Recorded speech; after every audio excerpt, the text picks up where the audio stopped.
we go.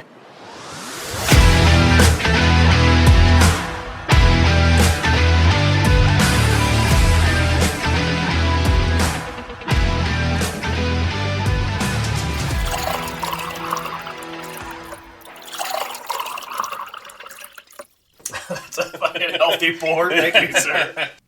We had a newscaster and he used to say, Ted tried to tie his tight tonight. How tight did Ted try to tie his tie? Too tight tonight. And he would say it like faster and faster to try to like trip himself up. Dude, it was the wildest shit to listen to. And he would do it like 10 times in a row. Be like, all right, Jack, we're ready. And I'm like, fucking hey, bro, here we go, I guess. So, let's start this and then I'll get into this. You ready? Dude, I'm ready, dog. What time is it? Okay. Hit me, big fella. Ready? Yeah. Beep. Beep. Problem and clocks kind of started. It's like Pavlov's dogs. Yeah, you gotta hear it. You have to. So, welcome back, you motherfuckers. Yeah, buddy. This is our first official, like, fucking, hey, we're back episode. Yeah. So, it's going to be like I was sitting out because we just had dinner. Yeah. And I don't get to eat pork at my house. I know. So I don't get to eat, like my pig, like I ate yours. It was so fucking good. Yeah, that's mine from the last time or from the time before? I think the last time. One of them. It melted my face. Yeah, it was. The butcher shop. Yeah, the butcher shop makes a couple different versions, and they made like an Italian onion and pepper. Yeah. Which is like, it's really good, but It was good, spicy as fuck. Woo. I was sitting there like, why am I sweating? Dude, for those of you who know me, I'm going bald pretty bad, and I got the cul-de-sac. Yeah. When I eat spicy food, if it's spicy, I sweat at my hairline. So weird? I get this sweat halo that I'm like, top of my head's wet, it's spicy. Yeah. Oh, dude, I was like, I'm eating it, right? And I'm like, did Kendra put spice in this? It's fucking, my face is on fire right now. Well, and I'm thinking to myself, too, I'm like, we have to go record. Yeah. And you and I are sitting at opposite ends of the table, and Yeah. we're both, like, sweating, like, all right, yeah, we'll be good. Of course, we're washing it down with some fucking wine, some Dofo. Yeah. And I'm like, this is, a little bit of gasoline on the fire. This is going to be I need to sleep with my head elevated tonight for sure. Put a brick under my bed like your dad. Get some Pepsi AC, brother. They'll treat you right. Yeah, so excuse us because we, we're real friends. We hang out all the time. Yeah. And even on this hiatus, man, Jack's always been there for me, and I appreciate you. And yes, sir. Like fucking, no, I'm sniffing, but we've been through a lot. Yes, sir. And you've been with me for all of my things. Yep. So, for those of you who don't know, I had two Cane Corsos, and one of them died. And it was right after my dad. Like quickly thereafter. Quickly. Yeah.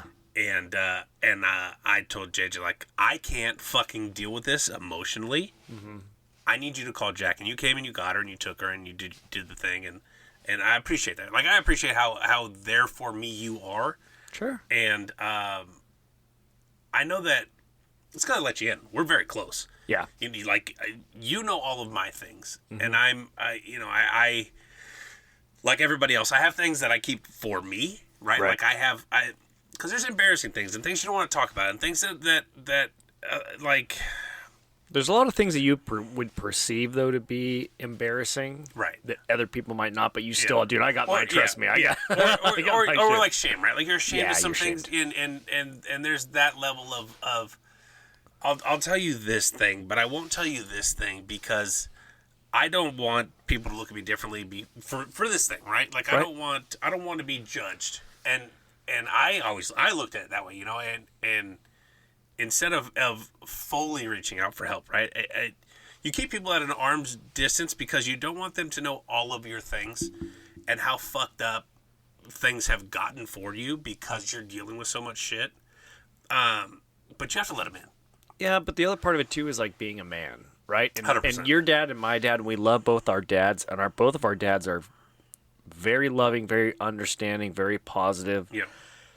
But they were very much like, you get your shit together and you stay fucking strong for everyone else. Everyone else can fall apart, and then you can fall apart some other time, but you got to be there, the rock, all the time. So they set a precedent. Yeah. So a lot of times, like, I don't want to tell. Everybody's like, you okay? My first thing, I'm always like, yeah, I'm fine. Yeah. And my sister laughs at me. She goes, Jack, you'll be on fire. Yeah. And someone will ask you, are you okay? And I go, yeah, I'm fine. Are you all right? Yeah. And it's just, that's how we're made. I never saw my dad cry. Not fucking ever. My dad will be 83 in November. I've never seen him cry. Yeah. So like I've seen him upset. Oh no, 100%. So I know of 2 times that that my dad has. I assume he's cried because he fucking put himself out by himself, right? So I left for Sicily. I was gone for 3 years. The day I cut my orders to leave, my dad was like, I'm going to go for a ride. Oh, yeah. And I'm going to go smoke a cigar. Yeah. And he did that. And then his mom died. Right. And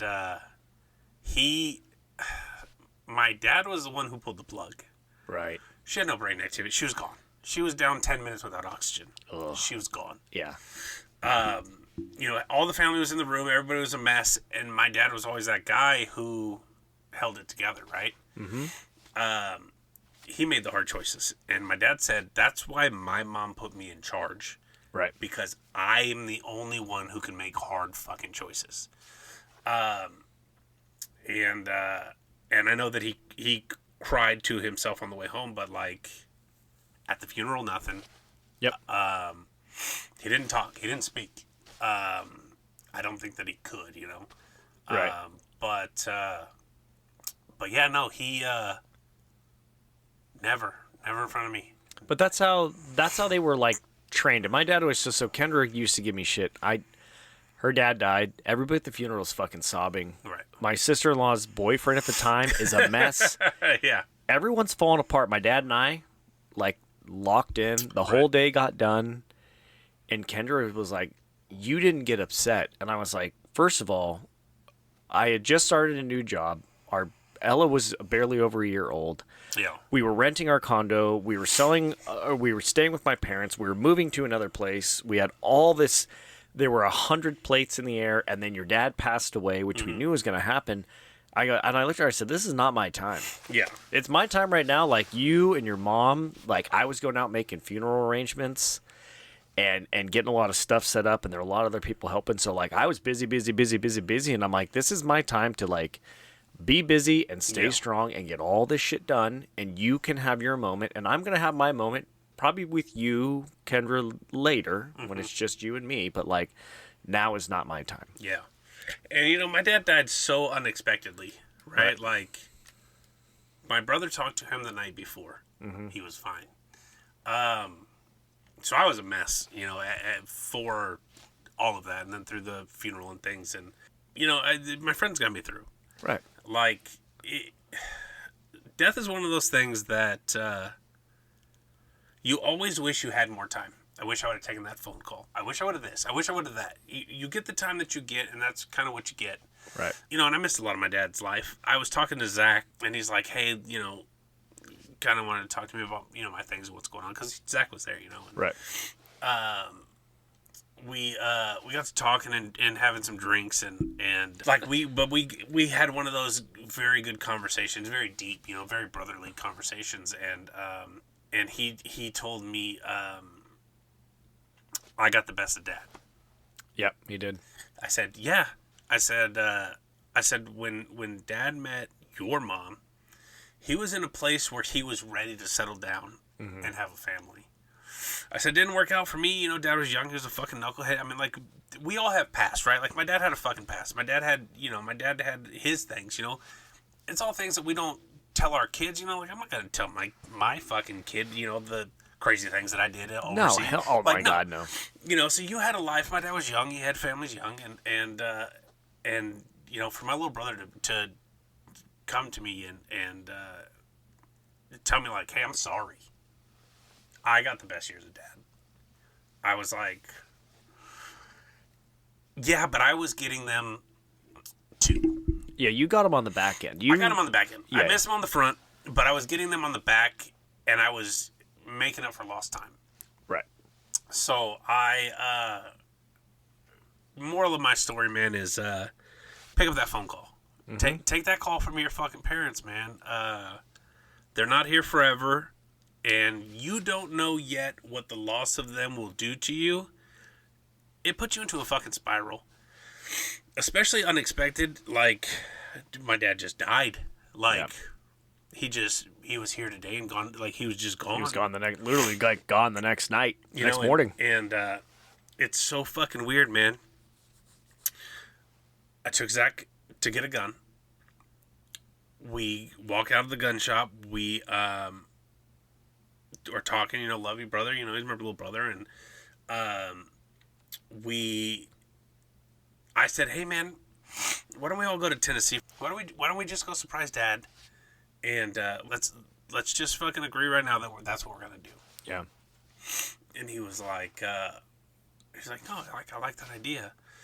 So I said, you call Dad, and see what his feelers are on that, right? So Zach called him on his way home and had a conversation. But I could have very easily been the one to call him, Sure. But I've felt to my dad it would mean more coming from my little brother. I felt that it would be better coming from him, and he said he was talking to my dad for like a while. My little brother lives in Long Beach. We were in Upland, and he was like, hey, I just took my pork chops off the barbecue. I'm gonna eat. I'll call you later. And that was it. Right. And like, as far as I know, my little brother's probably the last person to talk to my dad. Yeah, he was. So, and then Laura had to find him, and that was just terrible for her. But like that dude gone. Yeah. Like he was just gone. So,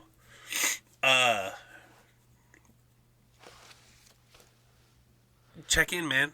It's fucking important, and people, your friends who you consider your family can be gone just as quick. Right. Like I know a ton of people who have died. Yeah. Nobody that I'm terribly fucking close to, but acquaintances, right? Like nobody in my immediate circle has died, but I know a ton of people who have died, and it's everything, man. Life is here to kill you. Like nobody makes it out alive. Well, your clock starts the second you're born. Yeah. And you're just living towards the day you die, which is probably a sad way to look at it. But the ultimate reality is that's all you're doing. You're just working toward your death. My dad always said, nobody makes it out of this life alive. No, fuck no.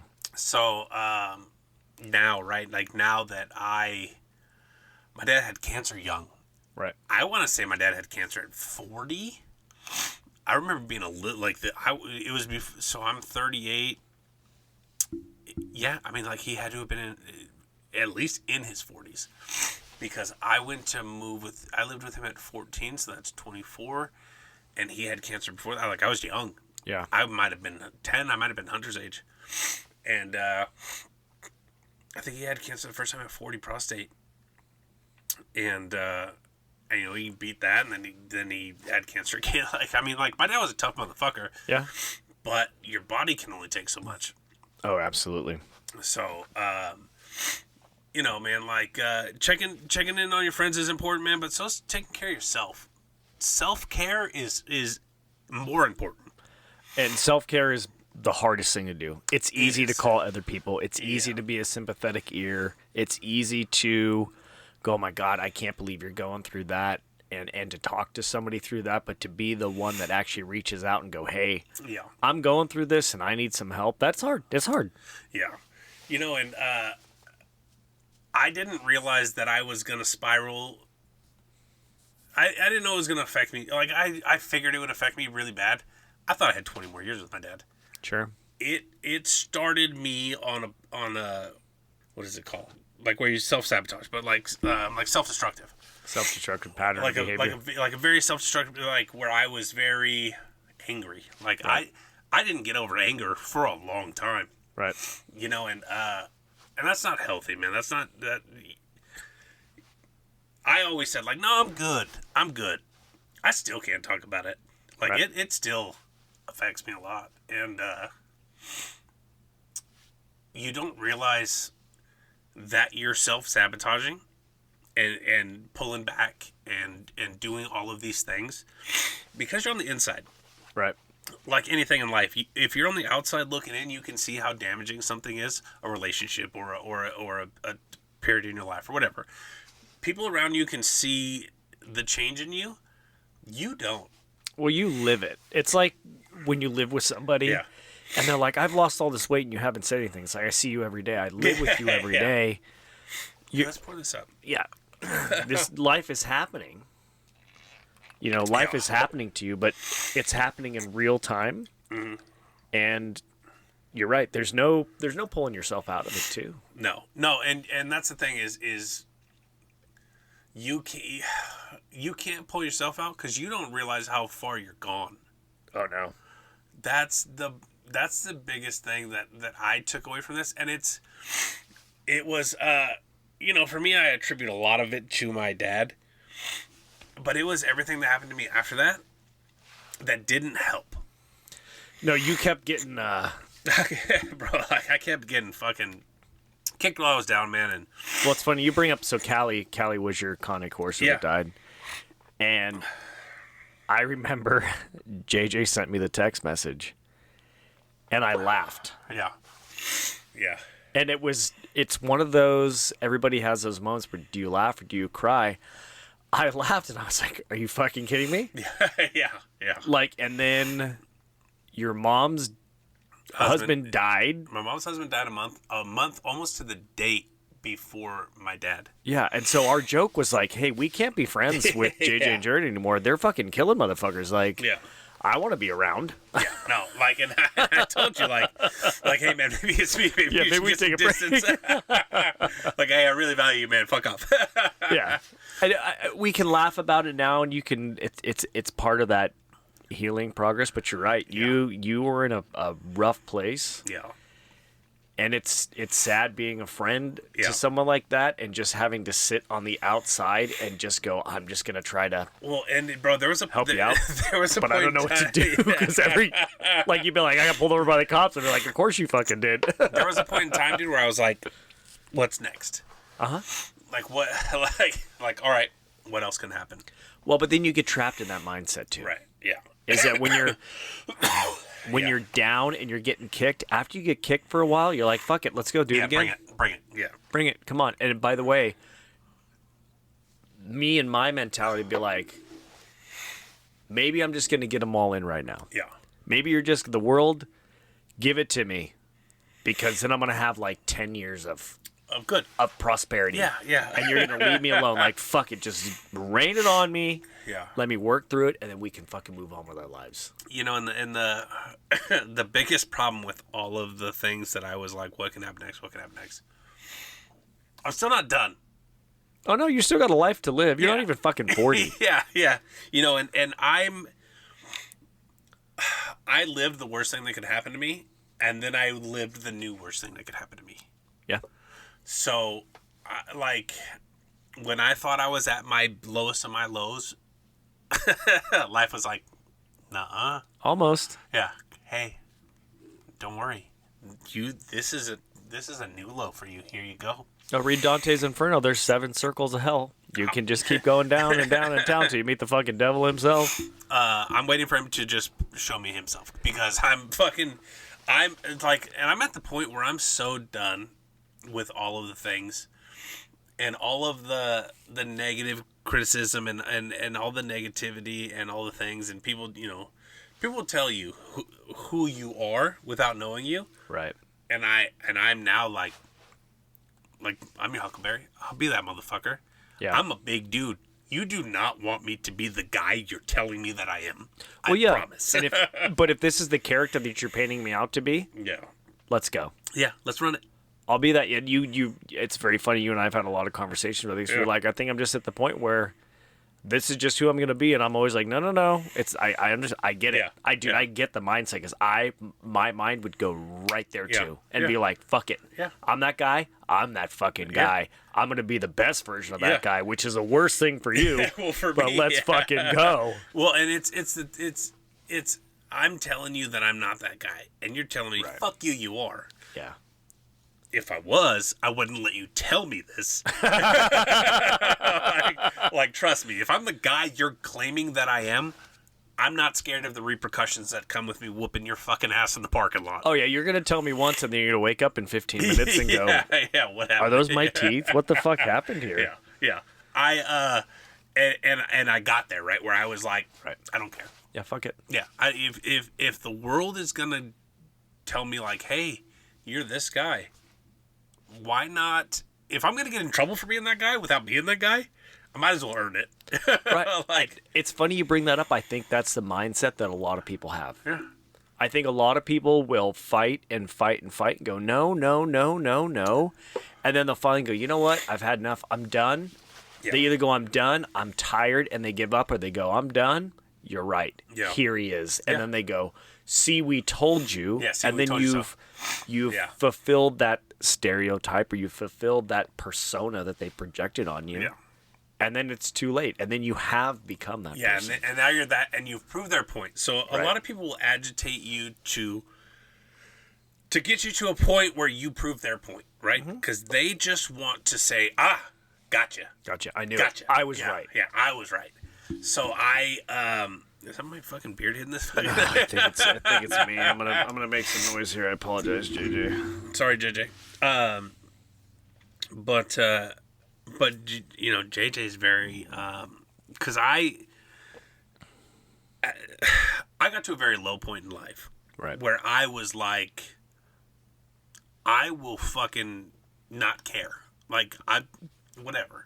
If you want to say I'm a piece of shit and I'll fuck you up in the parking lot, I will fuck you up in the parking lot. Yeah, I'll play him. Yeah. I can oblige you. Everybody has that tendency in them. You choose to be a decent person. Right. It's a fucking choice. Anybody could be a piece of shit. It's not fucking hard. It's very hard to be a good person, especially when people are telling you that you're a bad person. Well, and it's hard, I think, in this modern day and age to be a good person.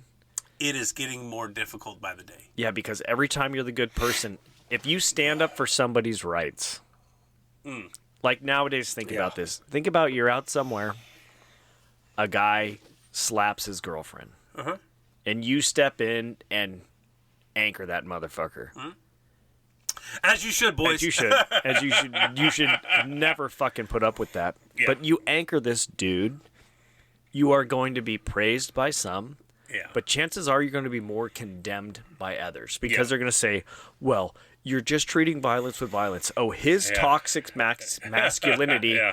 just matches his toxic masculinity. You're not teaching anything here. You're this, you're that, you're the other thing. And it's like, dude, 30 years ago, if some guy slapped his wife in public and got stomped out, people would be like, case closed. Okay. Yeah. And they would look at that guy and be what like, they call it criminal's justice, something like that. yeah, Like they used to say it about like gangbangers and bad people who do bad things who end up getting killed. It's your own type of justice because you brought that on yourself. yeah. If you're a piece of shit, you invite that shit to you. Right. You the energy you put out is the energy you get Yes, back. Yeah. yes. And I'm a firm believer in the universe will provide. The world will provide. It takes its time sometimes. We do have hardships, and that's the thing is if life was perfect every day, it wouldn't be worth living. You have to have some hardships. You have to have some fucking problems. You have to go through good times and bad, but you have to have the bad to appreciate the good. Right. We talk about this, dude. Like, you need strife. Yeah.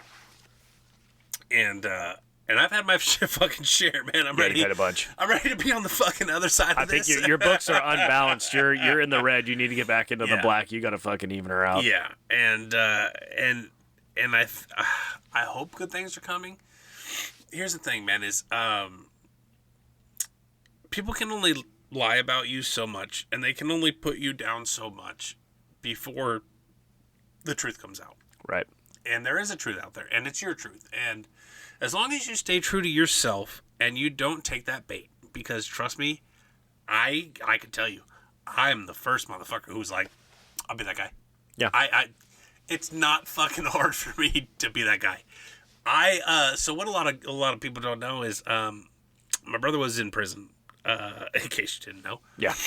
But what most of you don't know is that I told JJ goodbye. I'm going to go do 3 to 5 with my brother. Right. Because I'm that guy. Like, I'm there for you. I don't care. And at that time, like, to me, it made sense. I'm going to go watch my brother. He's in a bad spot. He's not a bad guy. My brother's not a bad guy. He made a fucking stupid mistake. Yeah. He doesn't have a violent crime. My brother's not a violent person. Mm-mm. I can turn that switch on. I don't care. My brother's not that person. My brother's a good dude, very smart, very book smart. Bad situation. Yeah. So I told JJ, like, hey, take everything. You'll be fine. I'll be on 3 to 5. And she was like, what the fuck are you talking about? And I said, I gotta go protect my brother. I gotta go watch my brother. My brother was going to fucking federal prison. Right. I'm like, he doesn't know what he's in for. And the life that I lived and the people that I hung out with and the things that I knew, I'm like, he's not going to make it. Right. And I, I love my brother, and I'm glad that he did make it. And, JJ kept me from doing stupid things. But I was very set, like, I'm going. Mm-hmm. And, but that's the person that I am, right? That's my brother. And my brother's been there for me, and he's got a, past, and we all have past. My brother always looked out for me. He was always my big brother. Anytime that I was doing something dumb, no matter if he was doing something fucking dumb, he would tell me, like, hey, don't follow me. Don't do this. Don't be that way. He, in his own way, he wanted to make sure that I was protected. Right. He was, he's my big brother. He did that for me. And I always appreciated that. And I shit you not, man. They tried to throw 40 years at my brother. Yeah, They remember. tried to give him 40.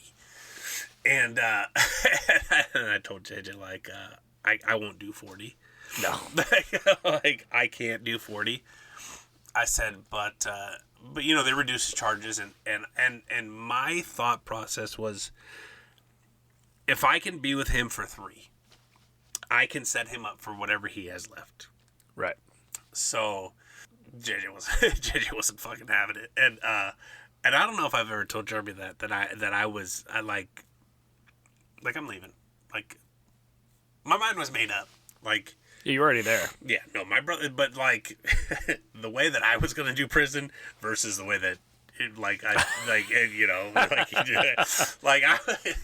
was going to be all in. Like I might not have got out, Right. because that was my mindset. Like, you're here, you're in a situation. When you're in a situation, good or bad, you're gonna do what you have to do to survive. Uh-huh. And I was like, I fucking told JJ, like, hey, I gotta go. And bro, like, the voice of reason for JJ, like, she puts up with a lot of my shit, but she was like, are you fucking stupid? Yeah. No, like, I've heard a lot of crazy shit come out of your mouth. She's like, this is it. She's like, you're gonna throw your whole fucking life away? And I was like, that's my brother. And like I said, they were trying to give him 40. Like, they were trying to give my brother real time. Good thing that the system worked out how it did, and he didn't get 40. But Right. They put mandatory sentences on things, and they have minimums. And like, I mean, like, if you take guns to a crime, in some states that's 20 years minimum. Oh yeah, right off the bat. You're doing 20 years, no matter what. Yep. So, they were throwing. I mean, like, and my brother, they were like, we want you to snitch. My brother didn't fucking tell anybody. My brother was like, I did it. I'll do my time. And they were like, well, if you just roll, and he's like, no, I'll do my fucking time. So he went to trial, man, and got some of his things knocked down, man. And he can come on here and talk about his thing, but he beat a lot of charges, man, and got a lot of things reduced. And he he only did however many years he did. But I told JJ, I said, all right, you wouldn't let me go be there for him. We're gonna support him financially, Right. Because I'm in a really good spot to take care of people. But your brother did the right thing. He did, and my brother's a stand-up guy, Right. and he, Jeremy, as big of a downfall as this is for you, he's fucking blatantly honest. Yes. He will tell you everything because A, my brother's not ashamed of who he is, but B, he doesn't hide from it. He like right off the bat, my brother's fucking brutally honest. He will tell you all of his things, and that's just who he is. I mean, I think that's what makes my brother, and that is why I will do anything I can for him forever. Like, he is just a good person. Let me talk some shit about him. Fuck you, Jeremy, because he listens to this podcast. He'll knock you fucking down. But you know what, man? I feel like roles reversed, man. My brother take care of me. Jeremy, it's very funny. We all went on a cruise. Yeah. And yeah. Jeremy came and we all drank as many fucking drinks as we could for fucking 7 days. And Jeremy drank all the fucking drinks. And Jeremy and my wife, Jeremy and Kendra, have a very special connection. Yeah. And she loves Jeremy, and Jeremy wants to talk, and Kendra's like, let's go. Come on. And I think Jeremy kind of craves that, not necessarily that female attention, but that female positive reinforcement. Yes. And Kendra is always there. She puts on that kind of like motherly role, and like, what do you want to talk about? Yeah. And they were talking, and at one point, Jeremy's like, if anything happens to your girls, like, I'll go back to jail. And she was like, I love you very much. And she's like, that's the strangest and sweetest, most violent thing anybody has ever said to me. That's extreme as fuck, but thanks. She's like, honey, you don't have to do that. Thank you. Yeah. I appreciate it. He's like, no, I'll go right now. And she was like, no. And she told me, and I'm like, Jeremy, bro, I love you very much that you would do that, but like, that's it's extreme. Last case option. How about we don't get caught? Let's not, bud. It's good to have that. Holes. It's good to have that I can use against somebody. Like, I got a couple folks we know some people that have already signed up for this. Yeah. So we just need to put a name on a piece of paper, and that's just going to happen. Yeah. So, FYI, but that's how Jeremy is, and he same thing. We were on the same cruise. This huge fight breaks out behind us. Yeah. Remember that? We're sitting out there on the deck. We're having cigars. It was one of the last nights of the cruise. It was one of the last nights. It's after we went to the cigar factory. Yeah, in the Bahamas. Yeah. It was an emotional day for all of us, and we were sitting out there. It was a lovely night, and this huge fucking fight breaks out behind us. Yeah. And Jeremy pops up like a fucking guard dog and turns around to go for it, and I grabbed him, and I went, no. Yeah, and he's like, well, and I said, it's not yours. Just sit down. I said, we can watch it. Yeah. And if it gets close enough, we're just going to move it back to where it needs to go. Yeah. But we don't need to get involved. He's like, well, then. And I'm like, Jeremy, it's not our fight. And we sat there, and they rumbled around, and they got them all sorted out, and everybody left and did their thing. But I'm like, I appreciate you for wanting to stop that from getting here, but we don't need to do that, bud. Yeah. That's okay. Well, and so for everybody out there listening, if you don't know us personally, we have a ragtag group of friends. We have some fucking dudes who will roll and rumble, and we always talk about Toby. What we say about Toby, if you could picture the biggest fucking monster who doesn't care. Yeah. He's a bully. Like, he'll bully you. Like, he doesn't care. As our good friend. Right. So, and for me especially, like, I grew up with these fucking knuckleheads in the military. You're talking about type A personalities from every walks of life who love to fight. Right. Who are the big dicks in their little town. who want to prove that they're big dicks in big towns. Right. So, like, when I think about, like, people are like, oh, well, this or that, I'm like, okay. Yeah. You got that guy? Toby bullied me the first time he saw me.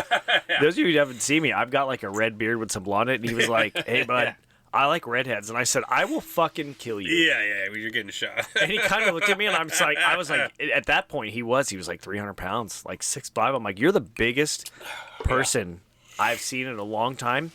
I will fucking shoot you. When I first because I can't. Yeah. There's nothing else. I have no other option. I'm taking it, or we're both dying. When I first met Toby, you could not see me standing behind him. I can see that.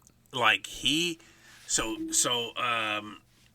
wings. He's got these ones. Your lats. He's got lats, bro. He had lats. He couldn't put his arms at his side. He was so fucking wide, and then narrow. Right? He's a triangle. A triangle. Yeah. Like I was like. I had to step out and be like, Hello? for roll call, bro. For roll call. I'm here. He is a goddamn giant. But he's smart. Yeah. And that's the worst thing you want to bully. Yeah. Somebody who can fucking bully you and then make you feel dumb. Yeah. Who's a giant. Yeah. And then can beat you from a mental game as well. Because you think, like, you're just a big dumb jock. He's like, actually, and you're like, fuck. He's like, I like to fight. And then you're like, maybe I am the problem. Yeah. But I mean, like all of our friends, like Chris Fowler. Oh, yeah. Chris Fowler likes to fight. David likes to fight. Like all of our friends are sociopaths or psychopaths. And just, those are the people you want on your fucking team. But they're also like lovely people. Lovely guys with the heart of gold. We talk about them like this. I would let my children, both my daughters, go hang out with any of these guys anytime. If Fowler was like, "Hey, I'm picking up the girls. We're gonna go to a baseball game and do this, this, and this," I'll be like, "What time are you gonna be here?" You know that your kids are gonna be in good hands because these people that we know, and you don't necessarily have to be a psychopath. You have to just be a good person who stands up for right and knows the difference between right and wrong. Those are the people that we have now because over time, you are going to fucking carve your way out of friends. Oh, yeah. You are going to see who's worth the shit and who's not and who's there for you and who's not. You go through fucking hardships. Your friends aren't there for you.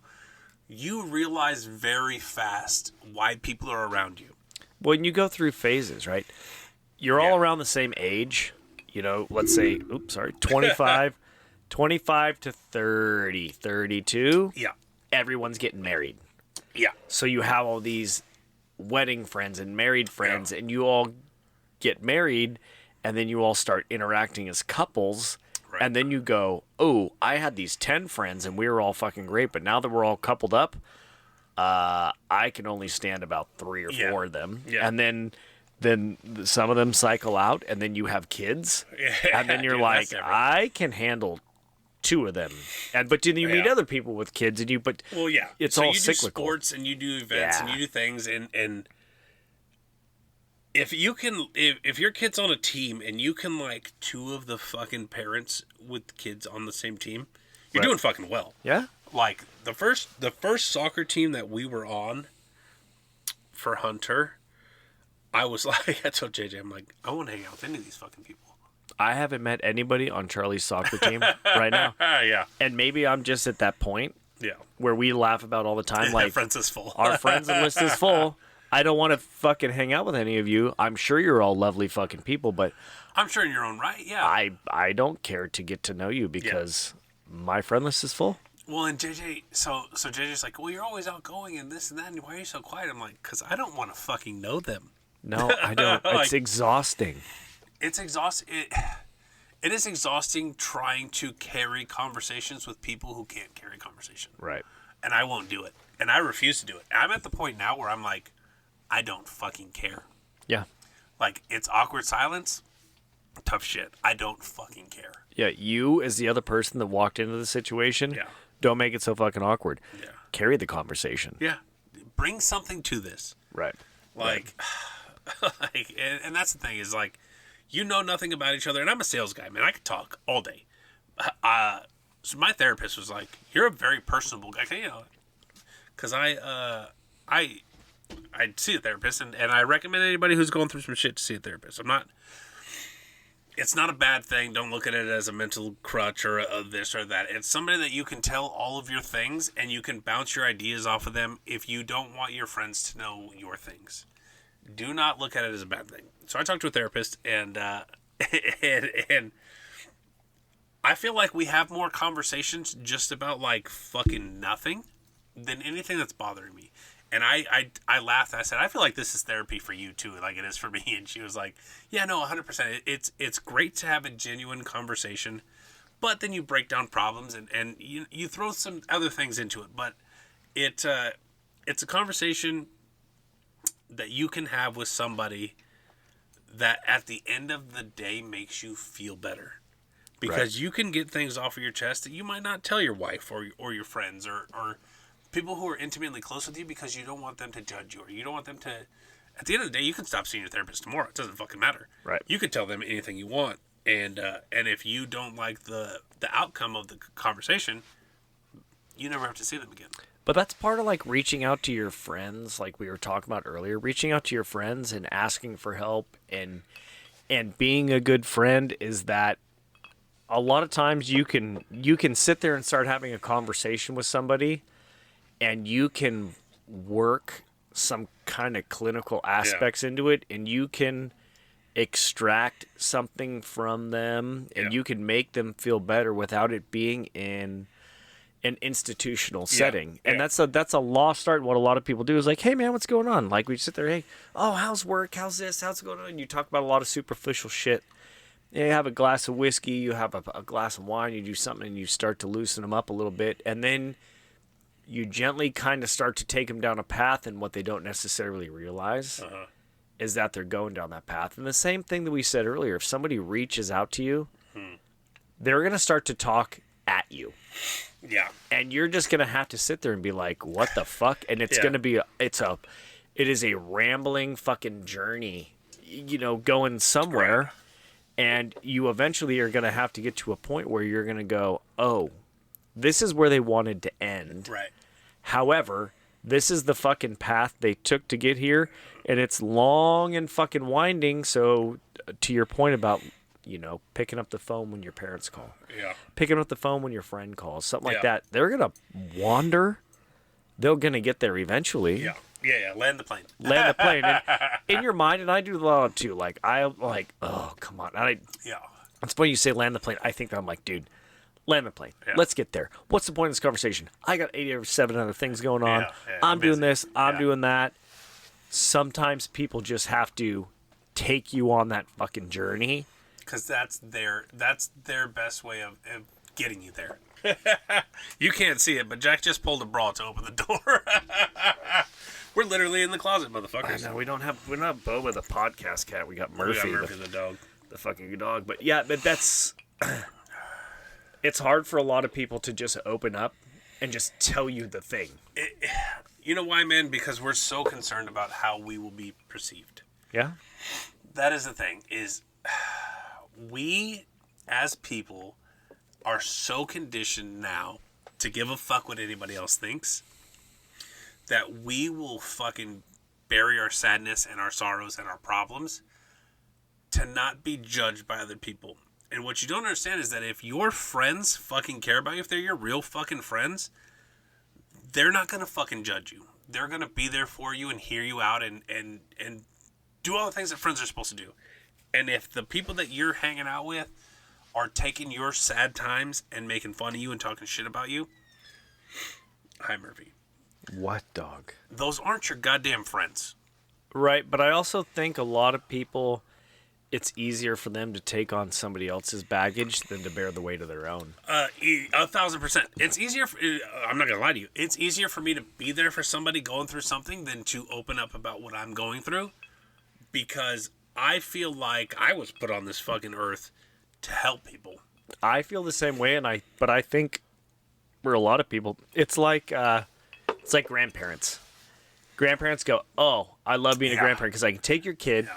I can spoil the shit out of them. I can do whatever I want with them, and then I can give them back to you. Yeah, that's your problem. So, but the same for like being there with somebody and being somebody that is always there for somebody.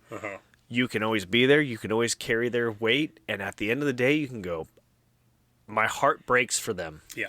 And I've said this a million times. My heart breaks for them. I'm so upset for you. I am so sorry to hear that. You have some shared catharsis. Right. But then you're able to set that down. And Tina, you and I were laughing about this yesterday. Tina had a great analogy, is that grief is a backpack. Mm-hmm. And everybody has their own backpack. Yeah. Some people's backpacks weigh more than others. And Yeah. some days your backpack is going to weigh more than it usually does. And sometimes you'll load your backpack up with somebody else's grief, but then you can take that out. Well, and the thing to remember, the thing to take from this all is you're not alone. You're not the only person fucking dealing with something. No. I guarantee you, whatever you think is this big fucking problem and all this shit, other motherfuckers are going through it too. Oh, and what you think is uniquely your own? Yeah. Like, this has never happened to anybody else. Yeah. This only happened to my fucking crazy ass. I'm the only person that X, Y, or Z. And then you start talking to somebody and you're like, oh. Oh, you live this too? I mean, like exactly the same thing happened to you. That's fucking wild. Yeah. But it's true. It happens often. More than you fucking think. How many people on the planet now? 6 billion or 7? Like billion, like 6-7 billion. Let's call it 6.5. Okay, let's call it 6.5 billion. There's no way. You're the only one. 6.5 billion. You're it. I mean, are you different from how a lot of people? Sure, but you do not have a 1 in 6.5 billion chance of all of the things that happen in your life only happen to you, and nothing similar ever happened to anybody else ever. Murphy. Dude, dog.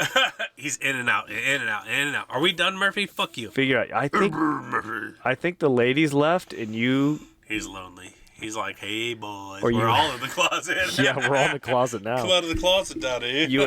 You probably fucking stole something off the counter, huh? You probably ate some of that boar sausage, huh? You son of a bitch. But we digress. But Yeah.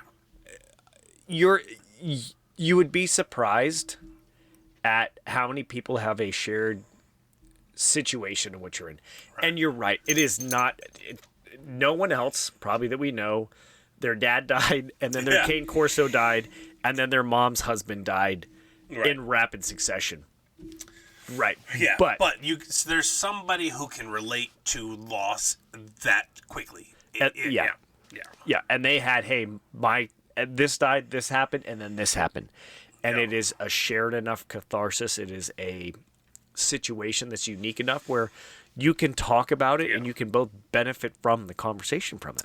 So I saw my doctor, right? So I have my primary care doctor is internal medicine. And if you need an internal medicine guy, I got you. My doctor's fucking dope. But we were talking, and I did blood work, and all my panels are off because I'm overweight and I'm this and I'm that. And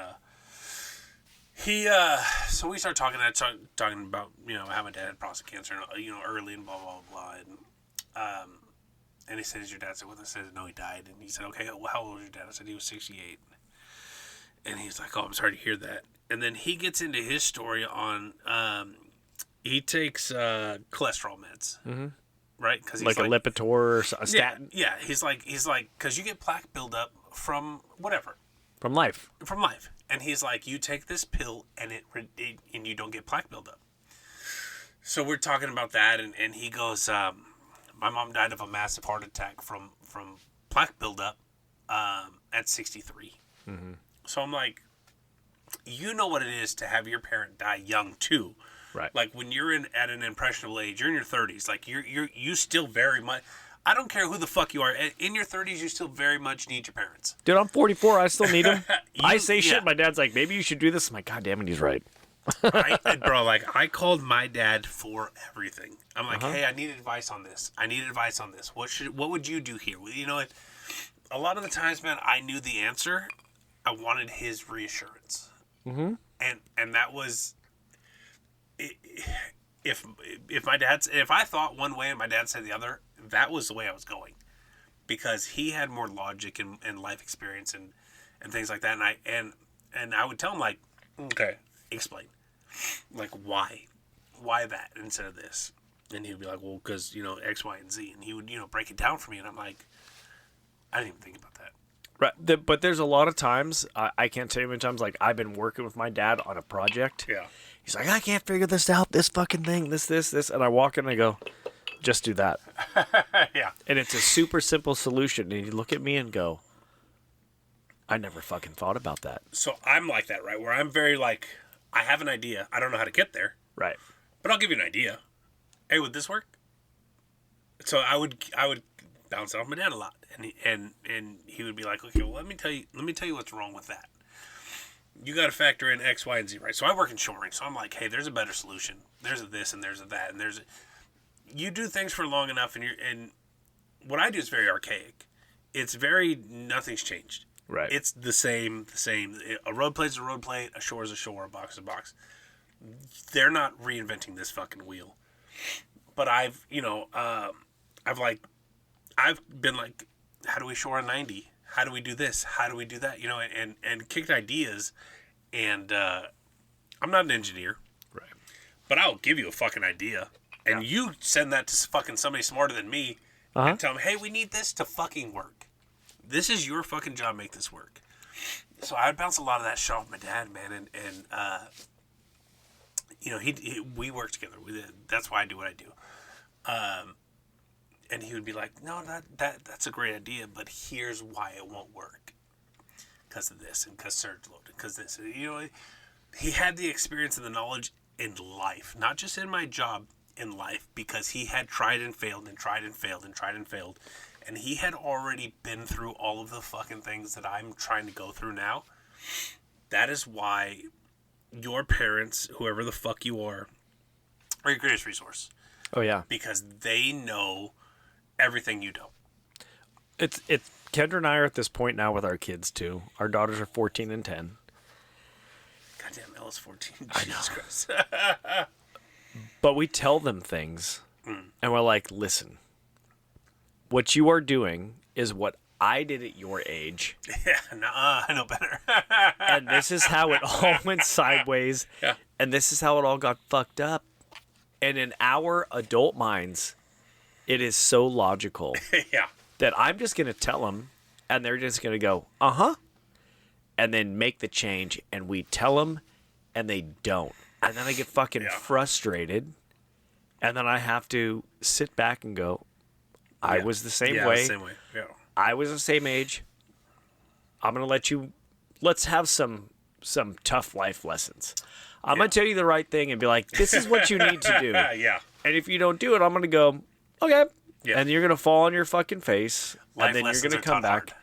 But I think that's the hard role as a parent, and that's a beautiful thing that your dad did with you and that my dad's done with me is like, hey, maybe not do that. And you're like, well, I'm going to do it anyway. They go, okay. Yeah. And then they pick you back up after you fall on your face and they dust you off and go, you're going to do that again? And you go, nope, and you were right. And it's never, I fucking told you so. It's, Nope. hey, what did you learn? Mm-hmm. How do we bounce back? How do we move from this? Yeah. Are we doing this again? It wasn't, dude, like late 20s, early 30s that it clicked for me, like, and I called my dad and I told him, like, you were right about everything. Like, how? And he goes, I fucked up the same things you fucked up. Uh-huh.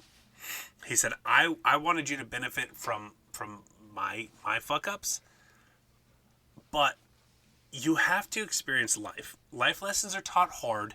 You have to find out certain things to know, right? Because you could be like, well, that could have worked out. Coulda? Yeah, coulda. If everything would have been cosmically 100% correct, if everything would have happened right, I could have won the lottery every fucking time I bought a lottery ticket. Yet here I am, sitting in my closet with Jerett, Yeah, we're petting over my doodle and doing this podcast, thinking about my job tomorrow. Yeah, and Murphy looking up to the sky like, rub me, daddy. Yeah. I'm not a rich doodle. Yeah. But yeah. It's okay. Yeah. Look, life is about failures and what you do from that. Right, and I think, kind of talking about mental health and all the things that we've been saying, it's okay to fuck up. Life is about learning from your mistakes. Right, and I think a lot of people, especially pertains to mental health, is like, I can't be that person. Yeah. I have to hold it together. I have to. Yeah. X, Y, and Z, and then they get to a point where it's like, you are too far gone. You're drowning. And like what you had said, you are in that headspace and you don't see it. Yeah. And if you don't reach out and every now and then go, hey, Yeah. Yeah. Jack just raised his hand. am I okay? Like, am I the only one seeing this? Yeah. And everybody's like, yeah, there's no dragon here. And you're like, oh, fuck. So that was David for me, right? So I went out to Florida, and I told David, I said, hey, man, am I losing my fucking mind? Am I fucking crazy? I said, like, literally, bro, like, am I fucked up? Am I crazy? Which is always a fun way you want to start a visit with a friend. Yeah. Hey, I flew out to Florida. Yeah, am I fucking crazy? You know what, man? And David looked at me, man, and he told me, you're the same Jerett I've always known. Mm-hmm. He said, whatever is happening in your life, it doesn't define you and it doesn't change you. You are you. Right. And he said, you're the same Jerett you've always been. He said, I don't see any fucking difference from my best friend I met 18 years ago. I've known David fucking 18 years. He said, you're the same guy. But dude, I was broken, right? Like when I went out to David, I was broken. Yeah. And I broke down and I'm like, what's wrong with me? You know, like I know I've got a lot of shit going on and I got, all this trauma and all this drama in my life and all these hard times and I'm going through fucking hard times. Is it me? Like, is it me? Am I the cause of all of is it my fault, And he was like, no, man, you're you. You're the same. You're my best friend. I've known you forever. If you weren't you, I would fucking tell you. Well, and I think from someone who's speaking to somebody that's potentially having, I don't want to say mental health crisis, but is very upset. A mental identity crisis. How about that? Right. What a fantastic way to go about addressing that, being like, no, it's not you. At the core of you, it's not you. There's a string of events that has happened that if you plugged that string of events to any person, regardless of their background, of where they came from and who they are or whatever, that kind of negative stimulus is going to produce a result probably fairly similar. And for him to go, dude, it's not you, it's the stimulus you've been receiving and what's happened. Yeah, and it's my situations and like we said at the beginning of this, like, I've been going through it. Like, I've been and for anybody who doesn't know me and is not on the inside of my thing, everything will make sense as we progress through this podcast. And I'm going to be very open and honest, and we never sugarcoat shit. No. I tell you all of my things because I want you to go out and express all of your things to your friends. Right. And if I can tell complete fucking strangers, hey, this is me and I fucked up and this is my thing and this is blah, blah, blah, blah, and this is the life I live and you're not alone in thinking that you're the only one who thinks this way and whatever. I'm you. We're not different. Mm-hmm. I'm not different than any one of my friends, and if any one of my friends were in this fucking situation, they'd be like the situation that I was in and am in or whatever. Everybody, I think, would handle it similar, but I have some friends who would fly off the fucking handle. I have some friends who are gonna be like, "Fuck you, let's go." Yep. And the fact that I can't be that person. I won't be that person. The thing that makes you who you are is understanding that you're dealing with something and processing it rather than running from it. Right. And it goes back to what we talked about earlier about it's easier to run from our problems. It's easier to mask our own problems. It's easier to take on everybody else's guilt, shame, problems, strife, whatever they've got. It's easy to bring that all into your life and feel like a better person because you're helping somebody deal with it. Yeah. It's easier to always, I guess my point is to blind ourselves from what the real issue is. A lot of hard times to the look real at. issue is like Yeah. us. Yeah. And that's the thing is you can only run from your problems for so long. You can only, like, I'll put in an analogy like this. Criminals can only be on the run for so long before they get tired of being on the run. Right. So you can only run from your problems for so long before you have to fucking face them. And the longer you let them stretch out and get to be bigger fucking issues, the harder it is to recover at the end. Well, you got to think like this. Trauma's a journey. Trauma happens to you in any way, shape, or form. Yeah. Be it physical, mental, emotional, spiritual. Trauma happens. Your life progresses from that. You have to go back to that traumatic event, to that point in time, and start the healing from there. If you were to break your arm right now, your body heals from the inside out. Right. Your break is going to heal from the inside out. There's going to be a certain amount of time when your body rebuilds your bones, your muscles are going to do whatever they're going to do, and you're going to heal yourself that way. It's the same thing with some kind of mental trauma. So for people that delay it and push it off and help everybody else, dude, you're making that journey longer because you still have to come back. Yeah. The starting line never fucking stopped.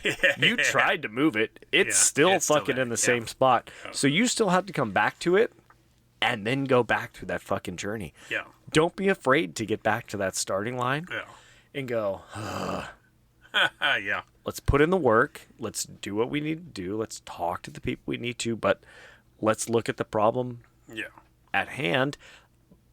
And I think the biggest thing to start and the big burden it takes off a lot of people they don't necessarily realize is admitting, like, hey, and like you said, like, you're still on over your dad's death. Yeah. That's a huge statement from somebody to actually say, like, this still fucks me up. And I know there's whatever, if there's 7 stages of grief, whatever, but I'm still angry. Yeah. And I don't know what to do. Yeah. And dude, that's the thing is, like, I'm mad at everything, right? Because why my dad? He was a good dude. Mm-hmm. He took care of people. He checked in on people. Right. He, like, my dad was fucking solid, and you got all these pieces of shit out here who are living fucking on borrowed fucking time because good people fucking die. So I have only the good die young tattooed on me, and me and my dad used to joke that we're not eligible. Like that was our thing is we'll live forever. Like, we're not eligible. And then my dad fucking dies young, you know, and 68, man, like, if you're out there thinking, like, man, 68's old, like, no, it's fucking not. Like, 68 is supposed to be the prime of your life. That's why they set the fucking retirement age at 67 and a half. Like, that's when you're supposed to go enjoy your fucking life. Those are your golden years. Yeah. So, yeah, man, it affected me deeply, and it still affects me. And, but my dad was just that guy for me, you know. And if you have a good relationship with your dad, he's that guy for you. If you like, we were buddies, you know. Like, we shot the shit, we talked shit, we had a different relationship. But shared catharsis, I think part of the thing is, like, it's sad to say that, like, after your dad died, every time my dad calls, I answer my phone. You know, and I'll listen to him just breathe for a half hour. I don't care. So that's the thing, right? Like, sorry. You learn from other things, right? Right. Like, I took advantage of how much time I thought I had with my dad. There would be days where I'd be laying in bed, and I knew I could talk to my dad. I knew I could answer the phone and be like, hey, I'm still in bed. And he wouldn't give a fuck. Like, we would still talk. But to me, I was like, I don't want him to know that I'm still in bed. Sure. So I'd be like, hey, I'll call you back. Or whatever, you know. And I missed out on a lot of time, man. I missed out on just having those phone calls and having the regret that comes with it. So, take it from me, man. If your parents are still alive, and a lot of people don't have both parents, and a lot of people, you know, a lot of people have loss and grief, and you're not alone. I'm not the only fucking one. Pick up the phone, man. if you have an estranged relationship, fix it. If you have drama, fix it. If you have something, at the end of the day, like, if somebody dies and you don't have closure because you're like, oh, I was mad at you over the $20 that you fucking owe me, you're gonna fucking live that down forever. Like, you missed out on years of somebody's life over something petty. Nothing is that important. Nothing has ever been that important. And but, yeah. I also think the other thing that a lot of people don't realize is that that other person in the situation is waiting for you. Yes. They know. Yeah. They know, and a lot of times they're like, I'm going to let them call me. Yeah. And start the conversation, and then we'll work through it together. Right, yeah. And they're waiting. They're already over it. Yeah. And it's the saddest, it's this emotional Cold War that a lot of people go through, right. and they don't realize it because no one says, like, all right, well, now we don't talk to each other for the next 15 fucking years till you call me. Yeah. And, so, and by the time that it's all said and done, you don't even remember what it's about. Yeah, so a lot of times, too, like, hey, be the bigger person. Call somebody. Force the hand. I do it a lot. It sucks to be in that uncomfortable position, but force a hand. Be like, what's fucking wrong with us? Yeah, what's the problem? And sometimes people need that. Sometimes you got to blow up, and that's just the path that the communication takes. Yeah. You blow up and it's ugly. No one wants to fight. Dude, sometimes you just got to fucking do it. Yeah. So how about this, man? The message is the same. Check in on your friends. Yes, please. It is important. It is... no matter, like, you have to break through. So it's important to ask the questions and have the hard conversations and be open and honest if somebody calls you. Don't be like, no, I'm fine. You're not. Yeah. If you have something going on, I don't care if your fucking day sucked. Tell them. Like, oh, man, I had this and that and this and that. It is very important at the end of the day to have hard conversations. Yes, sir. So me and Jack didn't get into our actual topic. I kind of started this thing with a rant about my dad, and it's one of those things, man, that hit me randomly. That's okay. So it affects me still, and I got a lot of shit going on in my life, and it's all of it, right? It's just I'm taking an emotional toll lately, and I'm not the only one, man. And I'm not saying woo me, and I'm not telling you guys to feel bad for me. I'm just telling you guys my side, so you know that your fucking thing is not you going through it alone. So don't take what I'm saying as woe me. I don't need you to fucking woe me. I'm fucking way into this fucking thing. Yeah. Like I don't need you to woe me. I need you to be open and honest with your friends and have conversations. So do that. Check in on your friends. Be open and honest. Be good people, man. It's not hard. Hold the door for somebody. Do small gestures of kindness go a long way for somebody, because what you don't understand is that they've got something going too. Yes, sir. I guess that'll be it. So I've been Jerett. I've been Jack. And this is Shadow Wisdom Podcast, and you motherfuckers are welcome. And welcome back, motherfuckers.